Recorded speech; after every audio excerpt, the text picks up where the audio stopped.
The year is 1792.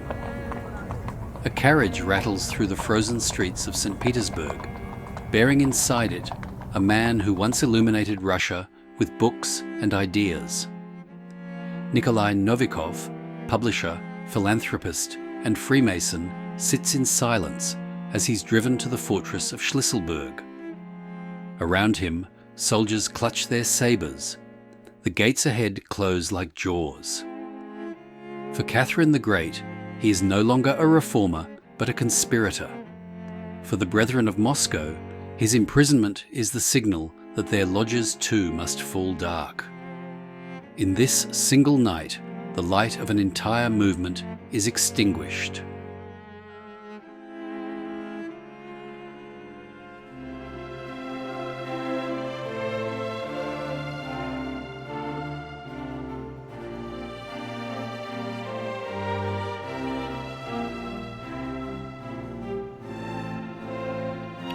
Good evening, and welcome to tonight's presentation From the Quarries, an archive of Masonic lore.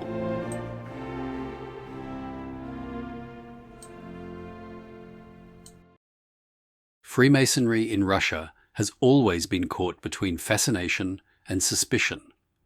From the very first lodges founded in the 18th century to the discreet gatherings of today, it has moved through cycles of growth, suppression, silence, and revival. Each age has left its mark on the fraternity's development. There were moments when Freemasonry was at the heart of intellectual and philanthropic life, and others when it was driven to the margins, denounced as subversive, and extinguished by force. In tracing its story, we must keep in mind that Masonry in Russia was never merely an imported curiosity. It became a mirror of Russia's engagement with Europe, with Enlightenment thought, with mystical spirituality, and with political reform. It also became a lightning rod for the anxieties of czars, churchmen, and commissars. Even today, the fraternity survives in Russia under conditions very different from those in Western Europe. Its membership is modest, its public presence deliberately quiet, yet it remains an established part of global Freemasonry. This lecture will follow the course of Russian Masonry from its first introduction in the age of Peter the Great, through the high tide of Catherine the Great's reign, into the ban of 1822, the brief resurgence of 1905 to 1917, the long Soviet silence, and finally, the rebirth of the Grand Lodge of Russia in 1995. Along the way, we will meet the personalities who shaped it: Ivan Yeligin, Nikolai Novikov, the Decembrists, and others. And we will close with a picture of contemporary Freemasonry in Russia today. Cautious, apolitical, but recognized and functioning within the worldwide family of regular Masonry.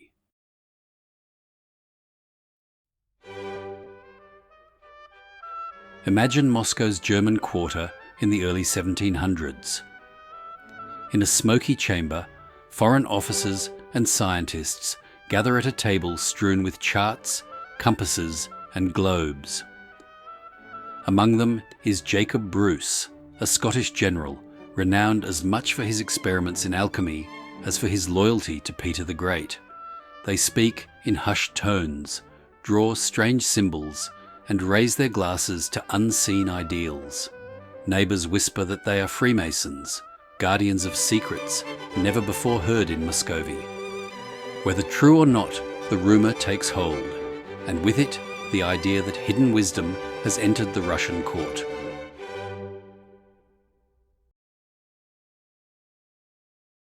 The story of Freemasonry in Russia begins not with operative Masons' guilds, as in England or Scotland, but with foreigners at court. In the early 18th century, Peter the Great sought to westernize his country. He surrounded himself with European officers, engineers, and scientists. Among them was the Scottish general Jacob Bruce, remembered in Moscow folklore as an alchemist and magician. Whether Bruce or Peter himself had any connection to the craft is doubtful, but their circle created an atmosphere in which such associations could later take root. The first firm evidence comes from 1731, when the Premier Grand Lodge of England appointed Captain John Phillips as Provincial Grand Master for Russia. Phillips remains an elusive figure, and it is not clear how active he was, but by the 1740s and 1750s, lodges were certainly working in St. Petersburg and Moscow, populated mainly by foreign merchants, diplomats, and officers. By the mid-1750s, Russian nobles began to join. The lodge Silence in St. Petersburg counted among its members poets, historians, and princes. For an aristocracy eager to show its sophistication, Masonry was a sign of entry into the enlightened world of Europe. To some, it offered serious philosophical discussion. To others, it was simply a fashionable diversion.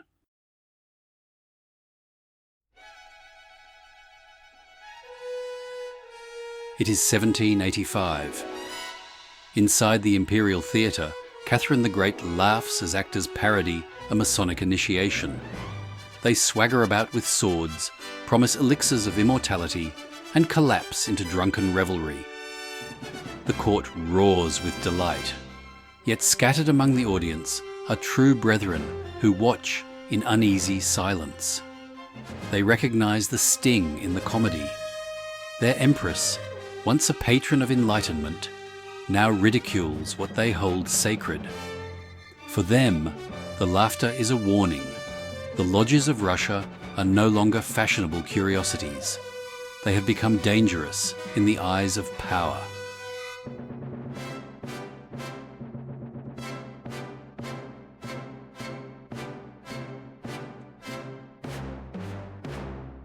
The real expansion came during Catherine II's reign.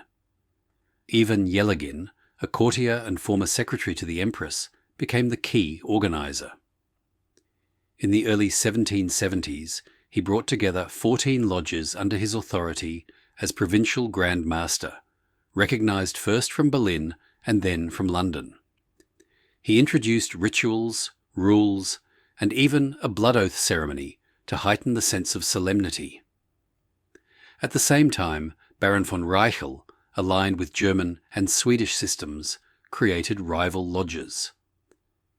For several years, Russian Freemasonry was divided between Yelagin's English model and Reichel's strict observance. Eventually, a fragile unity was achieved, and in 1777, King Gustav III of Sweden himself initiated Grand Duke Paul into Masonry during a state visit to St. Petersburg. It was a glittering moment, the heir to the Russian throne received into the craft by a foreign monarch. But Catherine, who valued control above all else, would later look back on that episode with suspicion. By the 1780s, lodges flourished in both capitals. Some pursued high-degree chivalric rites, dressing in armour and drinking heavily at their agape feasts. Others sought deeper meaning in mystical and Rosicrucian traditions.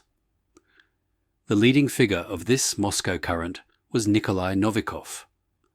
A writer, publisher, and philanthropist, Novikov used the support of his brethren to establish presses and schools. His publishing house issued nearly half the books printed in Russia at the height of its activity, including primers, devotional works, and translations of European philosophy. He also organized famine relief and other charitable endeavors. This blend of philanthropy and mysticism made Masonry both influential and suspect. Catherine at first tolerated it, but after the French Revolution erupted in 1789, her mood hardened. She feared any secret society with foreign ties. Novikov's presses were closed, his books confiscated, and in 1792 he was imprisoned in the fortress of Schlisselburg without trial. By 1794, almost all Russian lodges had dissolved.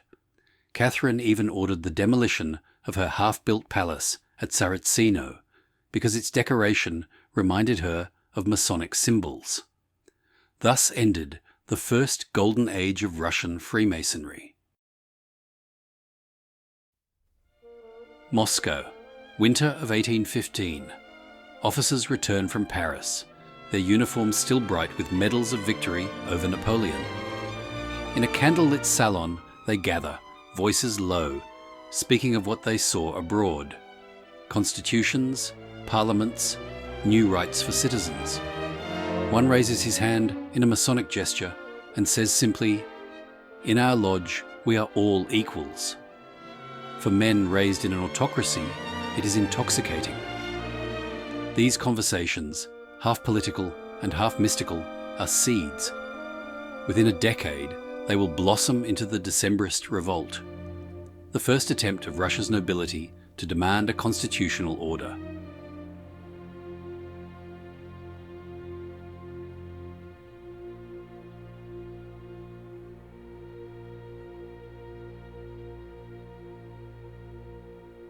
Catherine's death in 1796 brought her son Paul to the throne. He released Novikov and other imprisoned Masons, but did not restore their lodges. Instead, Paul poured his enthusiasm into the Order of Malta, accepting the Grand Mastership of that Catholic chivalric order and enrolling Russian nobles as Maltese knights. For the craft itself, his reign was a time of limbo. The true revival came under Alexander I. From 1803, lodges were allowed to reopen, and Masonry spread rapidly once more. Some pursued mystical study under men like Alexander Labzin. Others focused on Enlightenment ideals. In 1815, the Grand Lodge Astrea was created in St. Petersburg, uniting 19 lodges. It rejected the elaborate higher degrees and insisted on equality and democracy within the lodge. At its height, it counted over 1,000 members, many of them young military officers fired with liberal ideas. But division soon reappeared. Rival lodges worked the Swedish Rite, and mutual accusations of treason or foreign manipulation reached the ears of the government. Meanwhile, some officers grew impatient with symbolic Masonry and formed secret political societies of their own.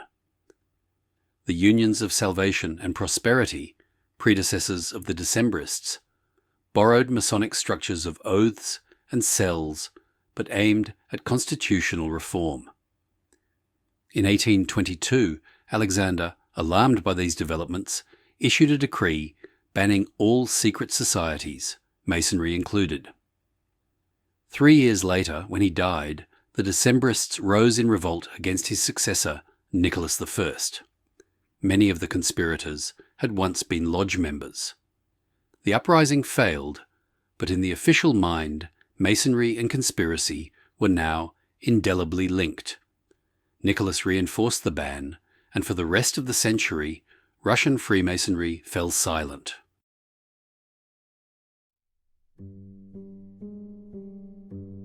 Decades later, in the quiet of Yasnaya Polyana, Count Leo Tolstoy bends over his manuscript. He writes of Pierre Bezukhov, kneeling in a candlelit lodge, listening to the solemn oaths of initiation. Tolstoy has never entered a lodge himself, yet his depiction is uncannily accurate. In a Russia where real lodges are banned, Masonry finds new life on the page. Through fiction, it re-enters the imagination of readers across the empire. The fraternity may be absent in practice, but it endures in story and symbol.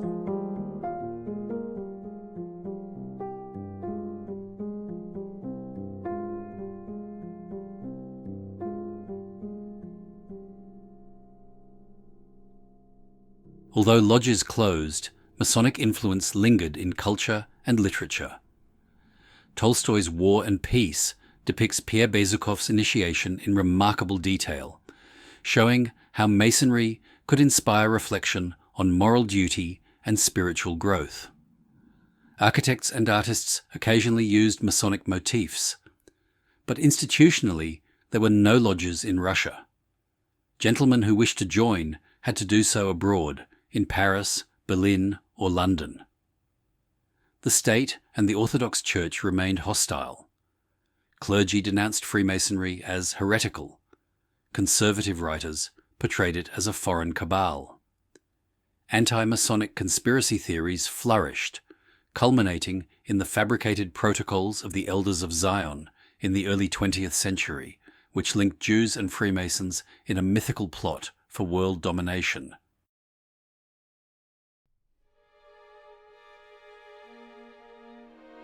In a back room of a St. Petersburg cafe, the year is 1910. Journalists, deputies, and professors crowd together, the air thick with smoke and argument. The lodge master rises, but instead of opening with ritual, he declares, "From tonight, we are no longer philosophers. We are citizens. The lodge will act." A murmur runs through the room, then applause. The transformation is complete. Masonry has shed its apron and gavel, becoming a forum for political change. Within a few years, many in this circle will find themselves at the heart of revolution.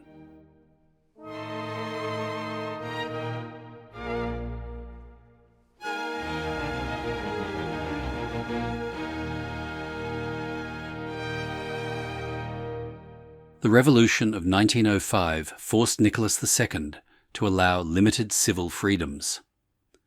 Lodges were re-established in St. Petersburg under French authority.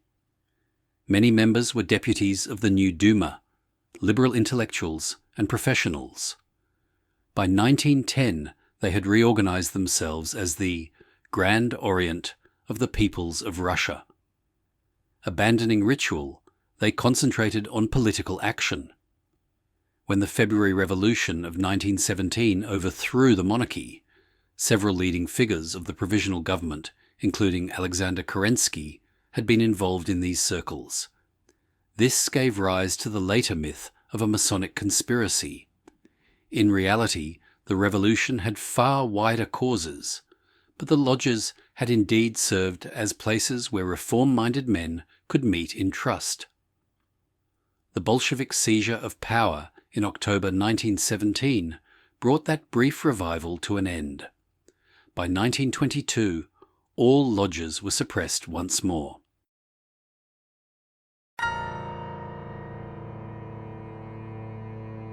Fast forward to 1937, the height of the Stalinist terror. In a dim interrogation chamber, a prisoner stares at the file laid before him. On its cover is scrawled a single phrase, Masonic conspiracy. He has never seen a lodge, never worn an apron, yet the accusation is enough. Under the pressure of interrogation, he admits to absurd charges just to survive. Outside the prison walls, no lodge has existed for 20 years.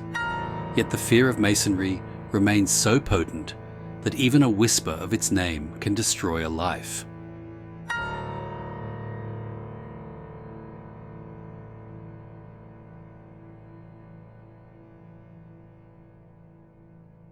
For 70 years, Freemasonry was outlawed in Soviet Russia.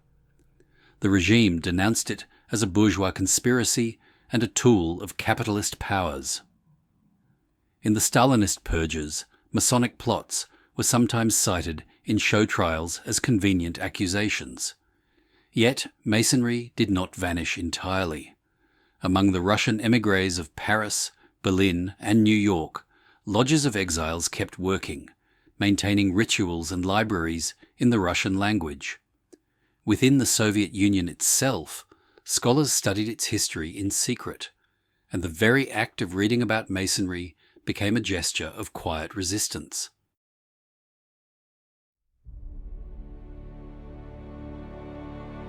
Moscow, June 24th, 1995. Candles flicker in a solemn hall as men stand in white gloves and aprons. Ancient words are spoken. In the name of the great architect of the universe, I constitute and consecrate the Grand Lodge of Russia. Brethren, clasp hands, eyes glisten with tears. For the first time since the 19th century, a regular Grand Lodge has been born on Russian soil. Today, that Grand Lodge is recognized around the world. It has more than 60 lodges, new charters as recent as 2024, and a modest but steady membership. After centuries of suppression, the craft in Russia has returned to the light.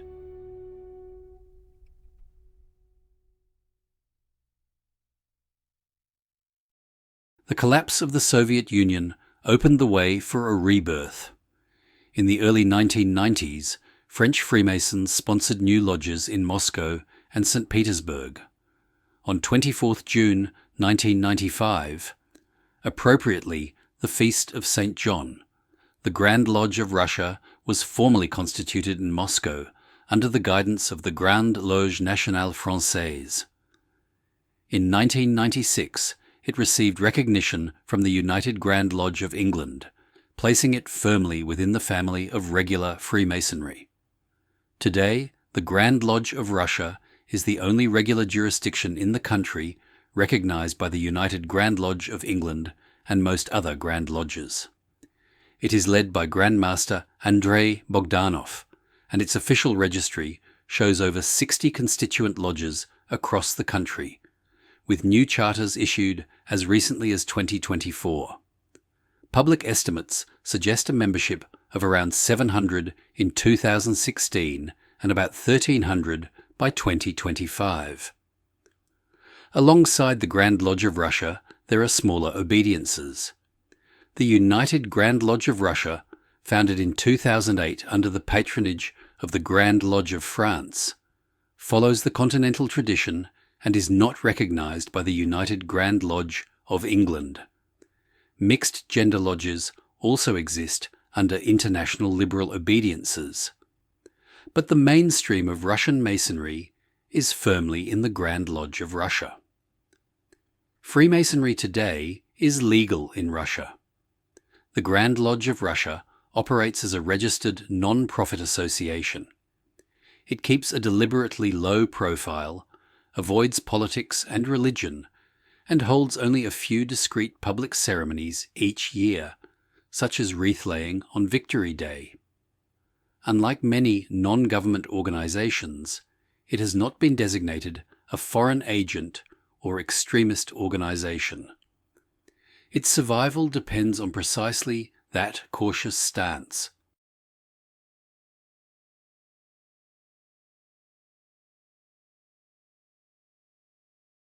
The history of Freemasonry in Russia is one of repeated rebirths. It flourished under Catherine, only to be crushed. It rose again under Alexander, only to be banned once more. It reappeared in 1905, vanished under the Bolsheviks, and has returned again in our own time. Each cycle has left traces in Russian culture, in literature, in architecture, in the memory of conspiracies and ideals. Today's Russian Freemasons are few in number, but their continuity with those earlier generations is real. They gather quietly in Moscow, St. Petersburg, and other cities, working the same rituals once practiced by Yelagin, Novikov, and the Decembrists. They are part of the international fraternity, recognized and respected abroad.